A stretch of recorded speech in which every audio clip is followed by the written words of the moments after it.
So friend, आज की video का ऑब्जेक्टिव है sector of economy. Sector of economy basically क्यों हम पढ़ते हैं, क्योंकि इंडिया में बहुत सारी चीज़ें हैं और उन सब सारी चीज़ों का स्टडी करने के लिए हम उन चीज़ों को सेक्टर में बांटते हैं ताकि हमें हर चीज़ के बारे में पता हो। तो आज की वीडियो का ऑब्जेक्टिव है sector of economy and the ideas of national income. अगर आपको ठीक लगे तो सब्सक्राइब करो। तो सबसे पहला सेक्टर आता है प्राइमरी सेक्टर और हंगेरियन। दूसरा आता है सेकेंडरी सेक्टर और उसको इंडस्ट्रियल सेक्टर भी कहते हैं। और तीसरा जो आता है वो आता है टेरिटरी सेक्टर और इसको सर्विस सेक्टर भी कहते हैं। इंडिया में जब आदान प्रदान शुरू हो गया था, मतलब लेन देन शुरू हो गया था और इंडिया एक इकोनॉमिक लेवल पे जाने लगा था, तो सारी चीज़ों को स्टडी करने के लिए उससे पहले सेक्टर में डिफाइन किया गया था। तो प्राइमरी सेक्टर क्या इंक्लूड करता है? Agriculture, forestry, fishing, fuels, metal and minerals. ये सारी जो चीज़ें अगर होती है, जैसा होता है, तो वो प्राइमरी में आता है। सेकेंडरी में क्या होता है कि जितने भी मैन्युफैक्चरिंग यूनिट्स होते हैं जो फिनिश गुड को कन्वर्ट करने में यूज़ होते हैं, तो सॉरी, जो रॉ मटेरियल से फिनिश गुड बनाने में यूज़ होते हैं वो मैन्युफैक्चरिंग यूनिट सारे होते हैं, जैसे कि heavy manufacturing units, light manufacturing units, food processing, oil refining and production, energy production. Territory sector basically इसका ऑब्जेक्टिव होता है वाइड रेंज ऑफ बिजनेस। या टेरिटरी सेक्टर एक ऐसा सेक्टर होता है जिसका काम बेसिकली आपको होता है आपको सर्विस प्रोवाइड करना। इसका सबसे बड़ा ऑब्जेक्टिव यही होता है, जो कौशल योजना सरकार लाती है वो टेरिटरी सेक्टर के लिए लाती है, क्योंकि आपको सर्विस तभी मिलेगा जब आप हाई स्किल हो गए। किसी भी कंट्री में अगर हाई स्किल नहीं है तो टेरिटरी सेक्टर स्लो डाउन जाता है। जैसे कि आप देख रहे हो IT company, banking, the units engage in providing service, the unit which engage in providing service. आज आपको मैं कुछ एक कंसेप्शनल एनालिसिस देना चाहता हूँ।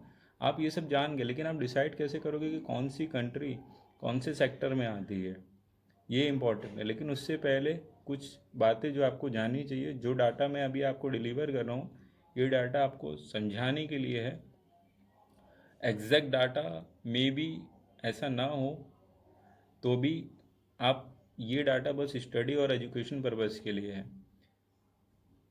जैसा कि मैंने प्राइमरी सेक्टर, जब कोई सेक्टर जैसे प्राइमरी सेक्टर अगर अपना कंट्रीब्यूशन 70% जीडीपी में देता है और जो सेकेंडरी सेक्टर है वो अपना कंट्रीब्यूशन 31% जीडीपी में देता है, और जो लास्ट जो टेरिटरी सेक्टर है वो अगर अपना कंट्रीब्यूशन 53% जीडीपी में देता है, तो इससे क्या चीज़ आया? इससे जब तीनों सेक्टर मैंने आपको बताया एक कॉन्सेप्शनल ओवरव्यू, तो इससे एक एनालिसिस निकल गया है, जब कोई भी सेक्टर अपना 50% के एबव कंट्रीब्यूशन जीडीपी में देता है, योगदान देता है, तो वो कंट्री या वो टेरिटरी वो उस सेक्टर में आती है और वो सेक्टर में वो कहलाती है। तो अब बात करते हैं आइडिया ऑफ नेशनल।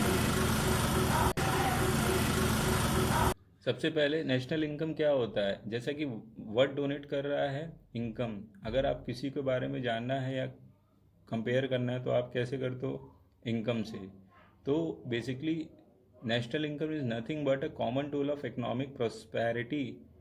और जो इनकम कैलकुलेट करने के लिए 4 पैरामीटर्स आए थे वो क्या थे? जीडीपी, जैसे मैंने आपको बताया था, gross domestic product, NDP national net domestic product, GNP gross national product, और एनएनपी नेट डोमेस्टिक प्रोडक्ट। ये 4 फैक्टर होते हैं इनकम कैलकुलेट करने के लिए।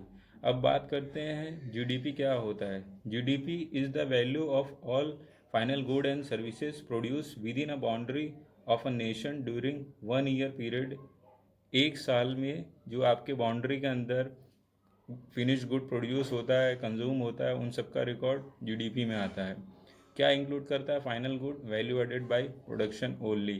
फिनेंशियल ईयर का मतलब होता है 1 ईयर, यानी जो इंडिया का फाइनेंशियल ईयर होता है 1 अप्रैल से मार्च लास्ट। और net change in the inventor of final good, owner of consumption, of producers. अगर फार्मर प्रोड्यूस करता है, कंज्यूम करता है, वो भी इंक्लूड होता है। क्या इंक्लूड कर एक्सक्लूड करता है, सॉरी, एक्सक्लूड मतलब क्या नहीं आता है? Intermediate goods, exchange of goods, second hand goods.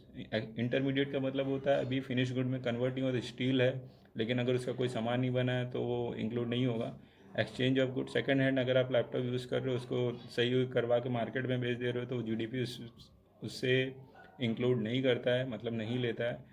Transaction जो होते हैं आपके, ट्रांसफ़र ऑफ पेमेंट, जैसे पेंशन्स के, स्कॉलरशिप के, अनएम्प्लॉयमेंट अलाउंसेस, और जो गैम्बलिंग होती है, ये सब सारी चीज़ें वो इंक्लूड नहीं करता है।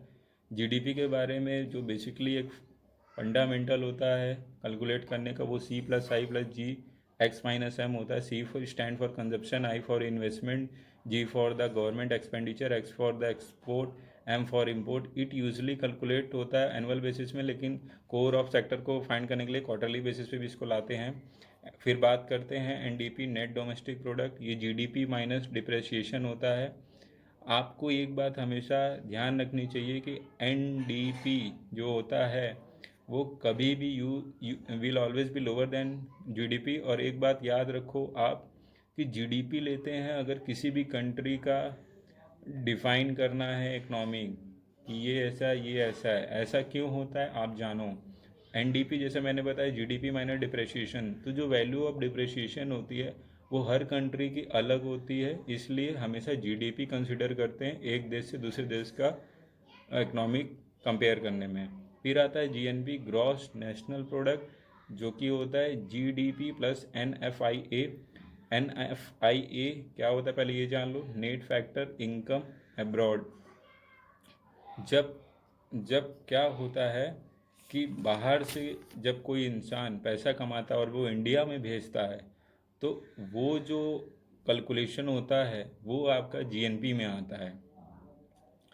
NFIA minus remittances allowances.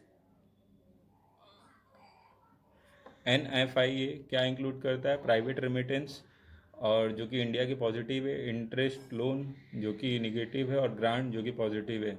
GNP क्या है? जैसा मैंने आपको बताया, कोई भी इंसान है वो अब्रॉड से पैसा कमा रहा है और इंडिया में भेज रहा है तो वो जीएनपी में बेसिकली क्या होता है, काउंट होता है। और GNP is nothing but a good and service produce by citizen of a country across the world. GNP क्या इंक्लूड करता है? बोथ क्वालिटेटिव और quantitative study of economic mind of a country.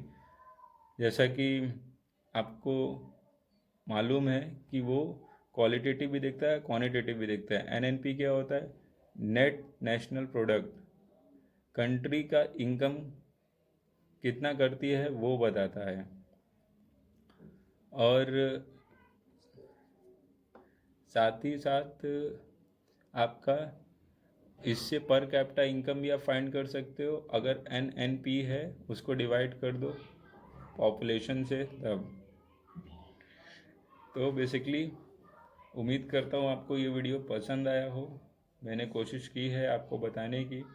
यहाँ पे कुछ वर्ड मैं थोड़ा हाईलाइट करना चाहूँगा। जो एनएफआईए है, net factor income from abroad, ये निगेटिव इसलिए होता है क्योंकि इंडिया जितना बाहर से पैसा कमाती है उससे कहीं ज़्यादा जो एमएनसीज कंपनी है वो इंडिया से पैसा कमा के बाहर ले जाती हैं।